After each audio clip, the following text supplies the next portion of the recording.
Salam alaikum. Donc, on va essayer de voir dernier chapitre en cours de l'introduction du titre de droit, toujours dans le cadre du deuxième titre, droit subjectif. On va essayer de voir les sources des droits subjectifs. Les droits subjectifs sont des droits dynamiques, c'est-à-dire des droits qui bougent, qui ne sont pas statiques, pleins de mouvements. Ils ont une évolution dans le temps, début et fin.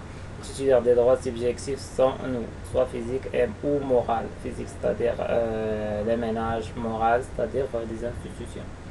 Donc il y a deux sources, les sources qui dépendent de la volonté de la personne, physique ou morale, les sources qui ne dépendent pas de notre volonté, événements, aléas, etc.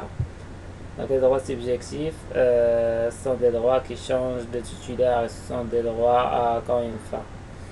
Donc premièrement, on va commencer avec les actes juridiques. Un acte, c'est une manifestation de volonté. Les actes juridiques sont des actes qui dépendent de la volonté de la personne. L'acte juridique peut être défini comme une déclaration de volonté de plusieurs personnes destinée à créer des droits et des obligations. L'acte juridique est un terme générique, plusieurs significations. Le contrat est l'acte le plus utilisé de l'acte juridique, contrat de vente. La naissance d'un acte juridique grâce à un contrat, lorsque l'acheteur achète le bien avec un contrat de vente, il va disposer de droits de propriété après la réalisation de l'acte. Lorsqu'il y a un contrat, le minimum de personnes, c'est exemple contrat de vente. Il va demander à un vendeur et à un acheteur. Donc il y a les contrats bilatéraux qui demandent 2 personnes et les contrats collectifs qui demandent plus de 2 personnes.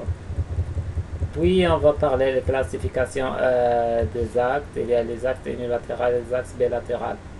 Pour les actes unilatéraux, ce sont des actes qui proviennent d'une seule personne, une seule volonté qui donne naissance à des droits et des obligations. C'est un acte juridique et dit unilatéral lorsqu'il provient de la manifestation d'une seule volonté, c'est-à-dire l'initiative ou la déclaration de volonté d'une seule personne. L'acte juridique unilatéral naît suite à une seule volonté.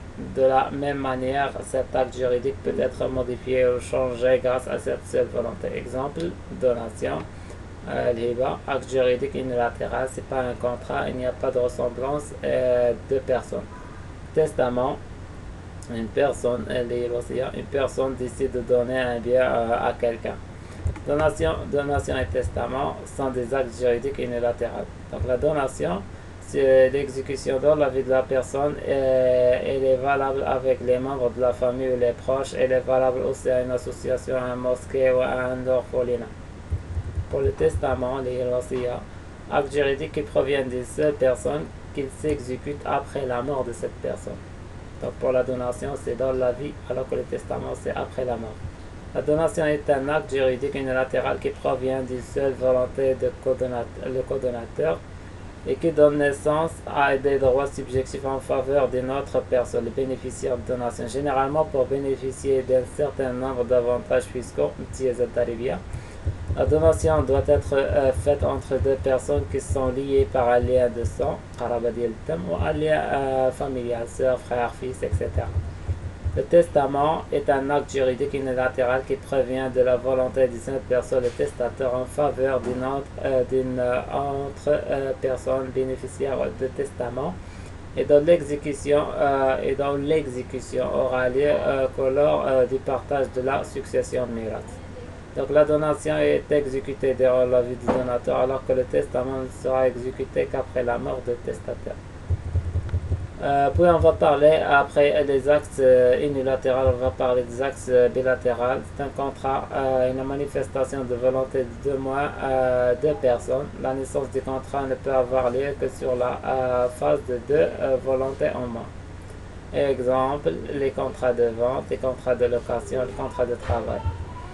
Donc, quelles sont les conditions de validité? Il y a 4 principes généralement du contrat de validité. C'est le consentement, la capacité, l'objet et la cause. Le consentement, les warreda, c'est-à-dire de vendre et l'acheteur dans le cadre d'un contrat de vente, de locataire et de propriétaire dans le cadre de contrat de location, de l'employeur et l'employé dans le cadre de contrat de travail. Puis, la capacité. Les contractants doivent être capables, c'est-à-dire majeur plus 18 ans au Maroc, c'est-à-dire si la personne n'a pas un âge de 18 ans, il n'y a pas de contrat, sauf s'il y a une exception. L'objet est le hadaf. Dans le contrat de travail, l'objet est le travail. Dans le cadre de contrat de vente, l'objet est la vente. Puis, dernière condition de validité, c'est la cause. Pourquoi vous avez conclu le travail? Le contrat. Est-ce que pour travail, habitation, vente, éducation, etc. Donc, puis on va parler des faits juridiques. Définition. Il s'agit des événements, des incidents qui donnent lieu à des droits subjectifs. Les faits juridiques par opposition aux actes juridiques ne dépendent pas de la volonté des personnes, ce sont des faits qui ne dépendent pas de la volonté des titulaires de droit. La classification des faits, il y a les faits de la nature, par exemple la naissance, la mort, les catastrophes naturelles. Les faits de la nature peut être défini comme un incident ou un événement qui n'est pas contrôlé par la volonté de l'homme qui donne naissance à des droits subjectifs, exemple la naissance, la mort, etc. Les faits de l'homme, définition, il s'agit d'un événement qui est le fait d'un homme et qui donne naissance à un droit subjectif. Généralement, le fait de l'homme peut être soit une faute volontaire ou une faute involontaire. Exemple, un conducteur d'une voiture qui blesse ou tue un piéton, cet accident va donner naissance à un droit subjectif, c'est le paiement des indemnités. Ça va être. Dernier lien, on va parler des titulaires de droits subjectifs, qui sont les personnes morales, les institutions, de façon générale. Est un groupement de personnes ou de biens qui disposent d'une personnalité juridique qui leur permet d'être titulaires de droits et d'obligations. Il existe plusieurs formes de personnes morales. Les personnes morales de droit privé, les personnes morales de droit public. Personnes morales de droit public, il y a l'État, les établissements publics comme l'ONEP, l'OCP, et les collectivités territoriales, العملات, الجهات, الأقاليم, الجماعات. Puis il y a les personnes morales de droit privé, comme les personnes morales à but non lucratif, les syndicats, les fondations et les associations. Et les personnes morales de droit privé, comme les sociétés civiles, les coopératives, les GIE. On va voir ce que ça veut dire les GIE, les sociétés commerciales. Donc dans les sociétés commerciales, il y a les sociétés des personnes et les sociétés des capitaux. Les sociétés des personnes, ils se divisent en trois, les SNS, les SCS, les SCA, les sociétés des capitaux. Il y a les sociétés à responsabilité limitée et les sociétés anonymes. Donc voilà, les abréviations. GIE, groupe d'intérêt économique. Les autres abréviations.